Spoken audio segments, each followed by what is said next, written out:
Hello friends, welcome to YouTube channel genius classes. तो friends, आज की इस वीडियो में मैं आपके साथ डिस्कस करूँगा साइंस के इंपॉर्टेंट क्वेश्चंस। तो दोस्तों, चाहे आप एनटीपीसी की तैयारी कर रहे हो, ग्रुप डी की तैयारी कर रहे हो, एसएससी की या पुलिस की तैयारी कर रहे हो, ये क्वेश्चंस साइंस के मोस्ट इंपॉर्टेंट है। और अगर आपने एनटीपीसी का फॉर्म फिल किया हुआ है या ग्रुप डी का फॉर्म फिल किया हुआ है, तो एनटीपीसी पेपर में जाने से पहले इन क्वेश्चंस को देखकर जो जाना, क्योंकि हो सकता है कि इन क्वेश्चंस में से कुछ क्वेश्चंस आपकी एनटीपीसी परीक्षा में आ जाए। तो इस वीडियो में मैंने प्रीवियस ईयर क्वेश्चंस और जो नए क्वेश्चंस हैं वो मैंने ऐड किए हैं। तो दोस्तों, आप बिना वीडियो को स्किप किए पूरे ध्यान से देखना। चलिए स्टार्ट करते हैं। पहला क्वेश्चन है, निम्नलिखित प्रश्नों का विचार कीजिए। तो हमें यहाँ पर 4 गैस दी गई है, ऑक्सीजन, आर्गन, नाइट्रोजन और कार्बन डाइऑक्साइड। और यहाँ पर हमसे पूछा गया है कि इन वायुमंडलीय गैसों का उनके आयतन के अवरोही क्रम में क्या अनुक्रम होगा। तो अवरोही क्रम मतलब होता है घटता हुआ क्रम, यानी कि सबसे पहले आना चाहिए सबसे बड़ी चीज़, उसके बाद उससे छोटी, उसके बाद उससे छोटी। ठीक है, तो अवरोही क्रम में लगाना है हमें। तो देखो, सबसे पहले हमारे वायुमंडल के अंदर सबसे ज़्यादा कौन सी गैस पाई जाती है? नाइट्रोजन पाई जाती है 78%। तो पहले तो आएगा नाइट्रोजन, यानी कि ये ऑप्शन तो कट गया और ये ऑप्शन भी कट गया। तो या तो ऑप्शन इसका सी हो सकता है या फिर ऑप्शन डी हो सकता है। ठीक है, याद रखना 78% हमारे वायुमंडल में नाइट्रोजन गैस पाई जाती है। उसके बाद आता है ऑक्सीजन। ऑक्सीजन जो है वो हमारे वायुमंडल में 21 यानी कि 21% पाई जाती है। ठीक है, उसके बाद आता है आर्गन। तो हमारा जो ऑप्शन रहेगा वो है 3, उसके बाद 2, यानी कि ये आ गया ऑप्शन नंबर सी, 3241। ठीक है, और कार्बन डाइऑक्साइड सबसे कम पाई जाती है, कितनी? 0.3%। ठीक है, हमारे वायुमंडल में ये क्वेश्चन पूछा गया है कि हमारे वायुमंडल में कार्बन डाइऑक्साइड की मात्रा कितनी है। तो ये पॉइंट यहाँ पर है। ठीक है, 0.3% हमारे वायुमंडल में कार्बन डाइऑक्साइड की मात्रा पाई जाती है। तो आपको इस क्वेश्चन से इतनी जानकारी काफ़ी है। अब चलते हैं नेक्स्ट क्वेश्चन की तरफ। क्वेश्चन नंबर 2 है, अम्लीय विलयन का पीएच मान कितना होता है? तो जो अम्ल होता है ना, उसका स्वाद होता है खट्टा। ठीक है, ये याद रखना, अम्ल का स्वाद खट्टा होता है, क्षार का स्वाद तीखा या कड़वा होता है। और जो यहाँ पर पूछा गया है हमसे अम्लीय विलयन का पीएच मान, तो ये 7 से कम होता है। ठीक है, क्वेश्चन इंपॉर्टेंट है, जितने मैं क्वेश्चन कर रहा हूँ सारे इंपॉर्टेंट है। और आपको किसी भी परीक्षा में, सारी परीक्षा जितनी भी आपने फॉर्म फिल किया हुआ है, NTPC, group D, SSC, UPPCS, कोई सी भी परीक्षा हो, ये सारे से क्वेश्चन मोस्ट इंपॉर्टेंट है और आपकी किसी न किसी परीक्षा में देखने के लिए आपको जरूर मिलेंगे। 15 क्वेश्चन, 14 या 15 क्वेश्चन आपको एनटीपीसी में देखने के लिए मिलेंगे साइंस के। और हम सारे क्वेश्चंस को कवर करेंगे, आप बस जुड़े रहिए हमारे साथ। और ये मेरी पहली वीडियो है और ऐसे ही मैं अपनी यूट्यूब चैनल पर साइंस की वीडियो को अपलोड करूँगा। अब देखते हैं अम्लीय विलयन। ठीक है, जो अम्लीय विलयन है इसका पीएच मान होता है 7 से कम। अगर क्षारीय होता है तो उसका पीएच मान होता है 7 से ज़्यादा। ठीक है, अम्ल का स्वाद खट्टा होता है और क्षार का स्वाद तीखा या कड़वा होता है। ये क्वेश्चन पूछा गया है। अच्छा, 7 के बराबर किसका होता है? 7 के बराबर जो उदासीन होता है, जैसे पानी, H2O। ठीक है, पानी है जिसमें कोई स्वाद ही नहीं होता, ना तो खट्टा है, ना तीखा, ना कड़वा है, तो वो हो उदासीन, उसका मान होता है 7। और कौन है वो? H2O, पानी। ठीक है, अच्छा पीएच, ये जो पीएच मान है ये किसने दिया था? कौन सा वैज्ञानिक था? ये क्वेश्चन पूछा गया है। तो जो पीएच मान है ना, ये दिया गया था सारेंसन नाम के वैज्ञानिक ने। क्या नाम था इनका? सारेंसन। नेक्स्ट क्वेश्चन में चलते हैं। क्वेश्चन नंबर 3 है, लीची का खाने योग्य भाग कौन सा है? तो ये जो क्वेश्चंस मैं आपको करा रहा हूँ, पहले आपको इन क्वेश्चंस को अपने आप करना है। आपकी तैयारी कितनी है, कितने क्वेश्चंस आप इसमें से कर सकते हैं, वो मुझे कमेंट बॉक्स में ज़रूर बताना। और कोई भी अगर आपको किसी भी क्वेश्चन में कोई डाउट हो तो मुझे कमेंट बॉक्स में जरूर लिखना। तो जो लीची का खाने योग्य भाग होता है ना, उसको हम कहते हैं एरिल। ये एरिल है। ठीक है, लीची का खाने योग्य भाग होता है एरिल। तो इस क्वेश्चन का बी ऑप्शन सही है। अच्छा, लीची का वैज्ञानिक नाम क्या होता है? तो ये भी आपको याद रखना है, लीची का वैज्ञानिक नाम होता है लीची चिनेंसिस। क्या है? लीची चिनेंसिस। उसके बाद नेक्स्ट क्वेश्चन है, क्वेश्चन 4 है, प्रकाश संश्लेषण के लिए क्या चीज़ आवश्यक है? तो प्रकाश संश्लेषण, इसके लिए पानी भी आवश्यक है, क्लोरोफिल भी आवश्यक है, कार्बन डाइऑक्साइड भी आवश्यक है और सूर्य का प्रकाश भी आवश्यक है। तो इस क्वेश्चन का राइट आंसर हो जाएगा ऑप्शन ई, सभी। अच्छा, प्रकाश संश्लेषण, इसको इंग्लिश में क्या कहते हैं? फोटोसिंथेसिस। क्या कहते हैं? फोटोसिंथेसिस। उसके बाद नेक्स्ट क्वेश्चन, क्वेश्चन नंबर 5 है, क्लोरोफिल प्रकाश में कौन से प्रकाश को ग्रहण करता है? तो जो क्लोरोफिल होता है ये लाल प्रकाश को, बैंगनी प्रकाश को और नीले प्रकाश को, सभी को ग्रहण करता है। तो इस क्वेश्चन का हमारा राइट आंसर हो जाएगा ऑप्शन डी। तो इस क्वेश्चन का डी ऑप्शन सही है। अच्छा, क्लोरोफिल, इसमें कौन सी धातु पाई जाती है? तो याद रखना, जो क्लोरोफिल होता है उसके अंदर मैग्नीशियम धातु पाई जाती है। इंपॉर्टेंट क्वेश्चन है। नेक्स्ट क्वेश्चन है, क्वेश्चन नंबर 6 है, इनमें से कौन कोशिका में पाए जाने वाले एक आनुवंशिक पदार्थ है? तो जो डीएनए है ये कोशिका में पाए जाने वाला एक आनुवंशिक पदार्थ है। तो इस क्वेश्चन का बी ऑप्शन सही है। अब डीएनए, इसकी फुल फॉर्म क्या होती है? Deoxyribonucleic acid है। अच्छा, डीएनए के बारे में, जो डीएनए है, डीएनए का डबल मॉडल हेलिक्स ये दिया था वाटसन और क्रिक ने। अच्छा, डीएनए की सबसे छोटी इकाई क्या है? तो डीएनए की सबसे छोटी इकाई है जीन्स। उसके नेक्स्ट क्वेश्चन, क्वेश्चन नंबर 7 है, इनमें से कौन गैसीय रूप में पाया जाने वाला पादप हार्मोन्स है, यानी कि पौधे का हार्मोन्स? तो जो एथिलीन है ये एक ऐसा हार्मोन्स है जो पेड़ का हार्मोन्स है, यानी कि पौधे का हार्मोन्स है। तो इस क्वेश्चन का ए ऑप्शन सही है। अब एथिलीन, आपने इसका नाम तो जरूर सुना होगा, एथिलीन। कच्चे फलों को कृत्रिम रूप से पकाने के लिए एथिलीन गैस का ही प्रयोग होता है। ठीक है, अब आपको कन्फ्यूज होता है एथिलीन और एसिटिलीन, इन दोनों में कन्फ्यूजन होता है। तो जो एसिटिलीन गैस है ना, ये एसिटिलीन गैस वेल्डिंग उद्योग में प्रयोग होती है। क्वेश्चन नंबर 8 है, गेहूं का वैज्ञानिक नाम क्या है? तो इंपॉर्टेंट क्वेश्चन है। तो जो गेहूं है इसका वैज्ञानिक नाम है ओराइजा सटाइवा। क्या है? Oryza sativa. तो इस क्वेश्चन का बी ऑप्शन सही है। अच्छा, मैं आपको कुछ और वैज्ञानिक नाम बताता हूँ जो आपकी परीक्षा में पूछे जा सकते हैं और आपको ये याद भी होने चाहिए। मनुष्य का वैज्ञानिक नाम है होमो सैपियंस। आम का वैज्ञानिक नाम है मैंगोफेरा इंडिका। और मोर का वैज्ञानिक नाम है पाओ क्रिस्टेटस। मक्खी का वैज्ञानिक नाम है मुसुस्का डोमेस्टिका। मेंढक का वैज्ञानिक नाम है राना टिग्रिना। अच्छा, जो वैज्ञानिक नाम है ये पद्धति किसने दी थी? वैज्ञानिक नाम की पद्धति एक वैज्ञानिक थे जिनका नाम था लीनियस। ये क्वेश्चन भी आपको याद रखना है। नेक्स्ट क्वेश्चन चलते हैं। उसके बाद नेक्स्ट क्वेश्चन है, अनुप्रस्थ तरंग किस माध्यम में उत्पन्न की जा सकती है? तो जो अनुप्रस्थ तरंग है ये सिर्फ और सिर्फ ठोस के अंदर उत्पन्न की जा सकती है। तो इस क्वेश्चन का बी ऑप्शन सही है। अनुप्रस्थ तरंग है, जो सूर्य की किरणें होती है इनको हम अनुप्रस्थ तरंग कहते हैं और ये केवल ठोस में उत्पन्न हो सकती है। अच्छा, सूर्य की किरणों को ही यानी कि इन अनुप्रस्थ तरंगों को ही विद्युत चुम्बकीय तरंग भी कहते हैं। ये भी क्वेश्चन आपको याद रखना है। और जो सूर्य की तरंगें हैं वो सबसे तेज गति से सिर्फ निर्वात में चल सकती है और सबसे कम गति होती है सूर्य की प्रकाश कांच में। सूर्य का प्रकाश सबसे तेज निर्वात में चलता है और सबसे कम गति होती है कांच में। अच्छा, जो ध्वनि है वो एक अनुदैर्ध्य तरंग है और ये तीनों अवस्था में, ठोस में, द्रव में और गैस में उत्पन्न हो सकती है। ये कभी भी निर्वात में नहीं चल सकती। कौन सी? अनुदैर्ध्य तरंगें यानी कि ध्वनि, क्योंकि इनको चलने के लिए माध्यम की आवश्यकता होती है। तो ये क्वेश्चन आपको याद रखने हैं। नेक्स्ट क्वेश्चन है, उसके बाद नेक्स्ट क्वेश्चन, क्वेश्चन नंबर 10 है, पृथ्वी पर पाया जाने वाला सबसे ज़्यादा धातु तत्व कौन सा है? तो हमारी पृथ्वी पर पाया जाने वाला जो सबसे ज़्यादा धातु तत्व है वो है एल्युमिनियम। एल्युमिनियम हमारी पृथ्वी पर सबसे ज़्यादा पाए जाने वाली धातु है। तो इस क्वेश्चन का बी ऑप्शन सही है। अच्छा, हमारी पृथ्वी में सबसे ज़्यादा कौन सी गैस पाई जाती है? तो जो हमारी पृथ्वी है उस पर सबसे ज़्यादा पाई जाती है ऑक्सीजन गैस 21%। ये हमारी पृथ्वी की बात हो रही है। अगर बात की जाए वायुमंडल के अंदर सबसे ज़्यादा कौन सी गैस पाई जाती है? तो नाइट्रोजन 78%। कितना? 78% जो है नाइट्रोजन पाया जाता है हमारे वायुमंडल में।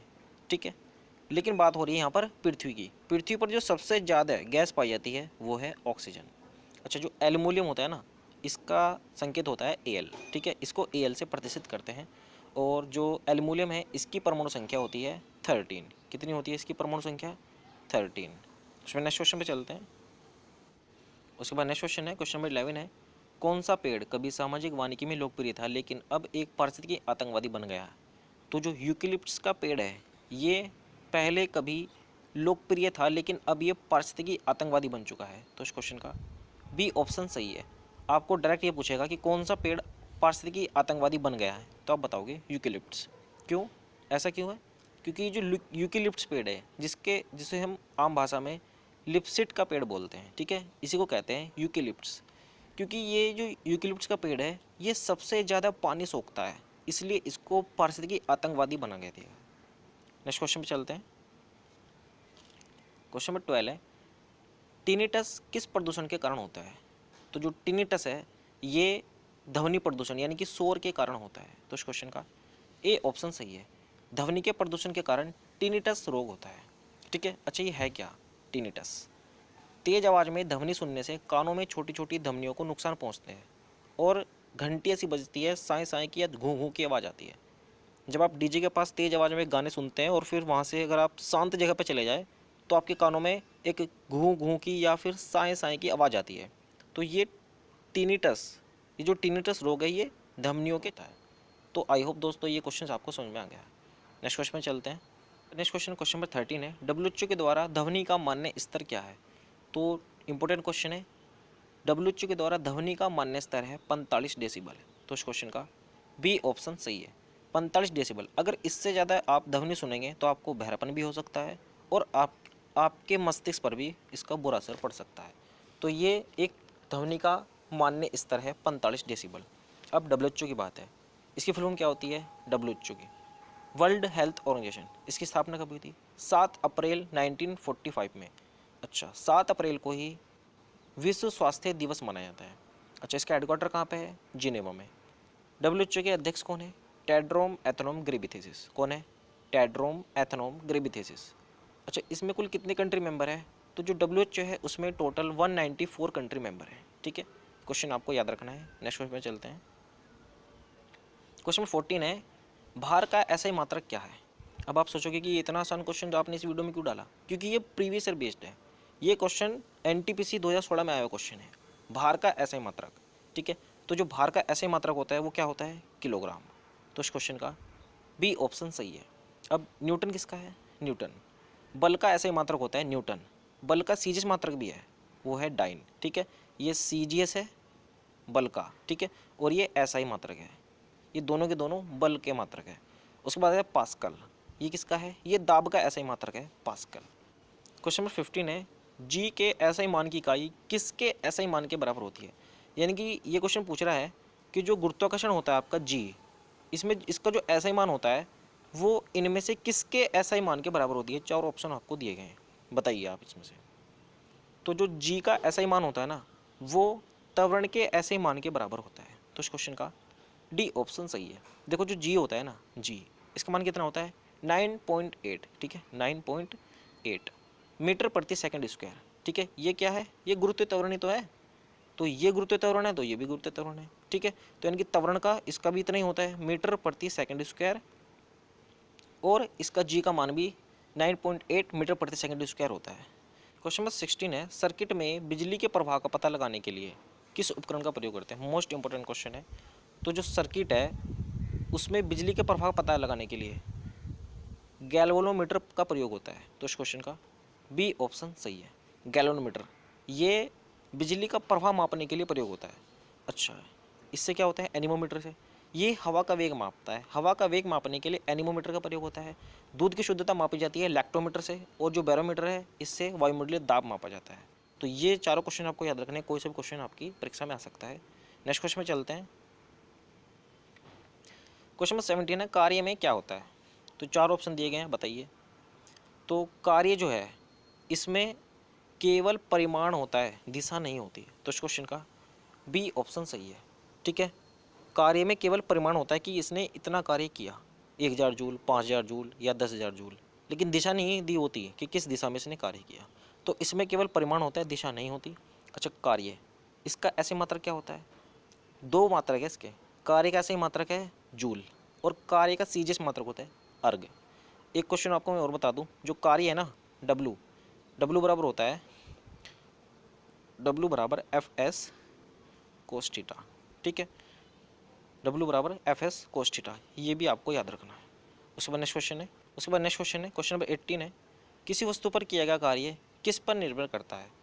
तो जो कार्य है, कार्य का क्या होता है? कार्य का मात्र जूल होता है, और कार्य का सीजे मात्र अर्ग होता है, ये तो हमें पता ही है। और अभी हमने फॉर्मूला पढ़ा है कि जो डब्लू होता है, कार्य होता है, वो किसके बराबर होता है? डब्लू बराबर एफ एस कोस थीटा। ठीक है, कोस थीटा। इसमें डब्लू क्या है? कार्य, एफ क्या है? बल यानी कि फोर्स, और एस क्या है? दूरी यानी कि डिस्प्लेसमेंट। अगर कोस थीटा में दिया गया है तो कोस थीटा में जो थीटा होगा वो कोण का बीच का कोण दिया होगा। तो यहाँ पर देखो किस किस चीज़ पर निर्भर करता है? बल और विस्थापन के बीच के कोण करता है, बिल्कुल। यहाँ पर कोस थीटा में दिया गया है कोस थीटा, और यही तो है जो बल और विस्थापन के बीच का कोण है, यानी कि ये ऑप्शन इसका सही हो गया। उसके बाद बल पर निर्भर करता है, हाँ बिल्कुल, ये रहा देखो एफ, ये बल पर भी निर्भर करता है, इसका ऑप्शन बी भी हो गया। उसके बाद वस्तु के द्रव्यमान पर क्या विस्थापन पर करेगा, विस्थापन पर बिल्कुल, कहाँ गया कोस, ये रहा देखो एस, यानी कि डिस्प्लेसमेंट, विस्थापन पर भी करेगा। लेकिन क्या वस्तु के द्रव्यमान पर करेगा, बिल्कुल भी नहीं, क्योंकि यहाँ पर तो है ही नहीं मास, एम का मान तो कहीं है ही नहीं, ये तो एफ एस कोस थीटा है। तो ये जो ऑप्शन आएगा ना डी, ये ऑप्शन बिल्कुल गलत हो जाएगा हमारा। तो यहाँ पर देखो कौन कौन से मैच होते हैं option, option A B C, तो यानी कि इस क्वेश्चन का हमारा ऑप्शन सी आ गया और यही हमारा ऑप्शन सी सही है। ऑप्शन ए बी सी ये तीनों हमारे करेक्ट हैं। नेक्स्ट क्वेश्चन है क्वेश्चन नंबर 19 है, यांत्रिक ऊर्जा किसके बराबर होती है। तो जो यांत्रिक ऊर्जा होती है ये, इसको हम कहते हैं मैकेनिकल एनर्जी, ये पोटेंशियल एनर्जी और काइनेटिक एनर्जी के बराबर होती है, यानी कि स्थितिज ऊर्जा और गतिज ऊर्जा के बराबर। तो इस क्वेश्चन का बी ऑप्शन सही है। स्थितिज ऊर्जा और गतिज ऊर्जा इन दोनों के योग को यांत्रिक ऊर्जा कहा जाता है। अच्छा, स्थितिज ऊर्जा है क्या, अगर कोई पिंड विरामावस्था में है तो उसके अंदर स्थितिज ऊर्जा होगी, क्योंकि वो भी विरामावस्था में है, और जब वो गति की अवस्था में होगा तो उसमें गतिज ऊर्जा हो जाएगी। ठीक है, और इसके मैं उदाहरण आपको देता हूँ, जैसे खींचे हुए धनुष में, रुके हुए जल में, ये क्वेश्चन पूछा गया है कि रुके हुए जल में कौन सी ऊर्जा होती है, तो आप बताओगे स्थितिज ऊर्जा। क्यों, क्योंकि वो रुका हुआ है, अभी गतिमान थोड़ी ना है। खींचे हुए धनुष में, हाँ उसमें भी स्थितिज ऊर्जा है, क्योंकि वो भी खींचा गया है, वो खींचा ही तो गया है, छोड़ा तो नहीं गया, गतिमान में नहीं है वो। रुकी हुई गेंद में, वो गेंद अभी रुकी हुई है, इसमें भी स्थितिज ऊर्जा है। गतिज ऊर्जा क्या होती है, अभी मैंने आपको बताया, जो वस्तु गतिमान में है यानी कि गति में है, उसके अंदर गतिज ऊर्जा होती है। जैसे बहते हुए जल में, ये क्वेश्चन पूछा गया है कि रुके हुए जल में कौन सी होती है, बहते हुए जल में कौन सी होती है, तो बहते हुए जल में होती है गतिज ऊर्जा, क्योंकि वो भी गति कर रहा है, बह रहा है। चली हुई गोली में, क्योंकि वो गोली बंदूक से निकल चुकी है, वो गतिमान में है। दौड़ते हुए व्यक्ति में, क्योंकि वो भी दौड़ रहा है, गतिमान में है, इसलिए उसके अंदर गतिज ऊर्जा है। अच्छा ये बताओ, अगर एक व्यक्ति है और वो चलती हुई बस में बैठा है तो उसमें कौन सी ऊर्जा होगी, कमेंट बॉक्स में मुझे बताना। तो मैं आपको बता दूं, उसके अंदर गतिज ऊर्जा और स्थितिज ऊर्जा दोनों होगी। क्यों होगी दोनों ऊर्जा, क्योंकि गाड़ी गतिमान में है और वो व्यक्ति स्थिर अवस्था में यानी कि रुका हुआ है, तो गतिज ऊर्जा और स्थितिज ऊर्जा उसके अंदर दोनों प्रकार की ऊर्जा होगी। नेक्स्ट क्वेश्चन है सुबह, नेक्स्ट क्वेश्चन क्वेश्चन नंबर 20 है और इस वीडियो का लास्ट क्वेश्चन है, हाइड्रोजन के कितने समस्थानिक होते हैं। तो जो हाइड्रोजन है इसके कुल 3 समस्थानिक होते हैं। तो इस क्वेश्चन का बी ऑप्शन सही है। वो 3 समस्थानिक कौन से हैं, ड्यूटेरियम, प्लूटोनियम और ट्राइटियम। H1 ये होता है, ये 1 है, ये 2 है और H1 3। ठीक है, अब यहाँ पर ये H1 लिखा है, इसका क्या मतलब है, ये समस्थानिक क्यों है। देखो समस्थानिक क्या होता है, ऐसे तत्व होते हैं जिनमें परमाणु क्रमांक या परमाणु संख्या तो बराबर होती है, फिर चाहे उसमें परमाणु भार अलग अलग ही क्यों ना हो, वो होते हैं समस्थानिक। तो यहाँ पर तीनों में जो परमाणु क्रमांक है वो एक एक आ रहा है परमाणु भार इनका। ठीक है, तो ये समस्थानिक हुए। अब ये जो 1 वाला है इसके ऊपर मैंने पावर लगा, ये 1, ये 2 है, ये 3 है, तो इसके 3 ही है, ड्यूटेरियम, प्लूटोनियम और ट्राइटियम। जो H1 है इसको हम कहते हैं ड्यूटेरियम, डी से प्रदर्शित करते हैं हम इसको हम कहते हैं प्रोटियम, ये P है, और ये है ट्राइटियम, क्योंकि ये 3 है। ठीक है, इस तरह से याद रखना, T से 3 यानी कि 3 और T से ट्राइटियम। तो जो हाइड्रोजन का जो तीसरा समस्थानिक का क्वेश्चन पूछेगा, वो हाइड्रोजन का दूसरा समस्थानिक का नाम बताओ, आप बताओगे प्लूटियम, और तीसरा समस्थानिक ट्राइटियम। अच्छा, संभारिक क्या होता है, ऐसे तत्व जिनमें परमाणु भार बराबर होता है वो होता है संभारिक। अच्छा, जिसमें इलेक्ट्रॉन संख्या समान होती है उसे क्या कहते हैं, उसे हम कहते हैं सम इलेक्ट्रॉनिक, और जिसमें न्यूट्रॉनिक संख्या समान हो जाए उसको हम कहते हैं सम न्यूट्रॉनिक। तो ये जो मैंने आपको क्वेश्चन बताए ये सारे इंपॉर्टेंट है। एक बार और मैं आपको रिपीट कर दूं, समस्थानिक वो होते हैं जिनमें परमाणु संख्या या परमाणु क्रमांक बराबर होगा, चाहे उसमें परमाणु भार अलग अलग क्यों ना हो। ठीक है, परमाणु संख्या या परमाणु क्रमांक बराबर होना चाहिए, वो समस्थानिक हो गया। और ऐसे तत्व जिनमें परमाणु भार बराबर हो गया वो संभारिक है। जिसमें इलेक्ट्रॉन बराबर उसे कहते हैं हम सम इलेक्ट्रॉनिक, और जिसमें न्यूट्रॉनिक संख्या बराबर उसे हम कहते हैं सम न्यूट्रॉनिक। तो दोस्तों आज के लिए इतना ही। आपको हमारी वीडियो कैसी लगी प्लीज़ कमेंट बॉक्स में जरूर बताना। दोस्तों इस वीडियो को ज़्यादा से ज़्यादा शेयर कीजिए अपने दोस्तों में, जिनका भी NTPC का पेपर आने वाला है 28 दिसंबर से, उन सबको ये वीडियो भेज दीजिए, हो सकते हैं उनके पेपर में इस हमारी वीडियो में से कुछ क्वेश्चंस मिल जाए। तो दोस्तों जितने भी आपके फ्रेंड या आपके ग्रुप है उन सब में इस वीडियो को सेंड कर दीजिए। और दोस्तों मैं मिलता हूँ आपको अगली नई वीडियो में। ये मेरी इस वीडियो का पार्ट 1 था, जल्द मैं अपनी वीडियो का पार्ट 2 लेकर आऊँगा। Thanks for watching.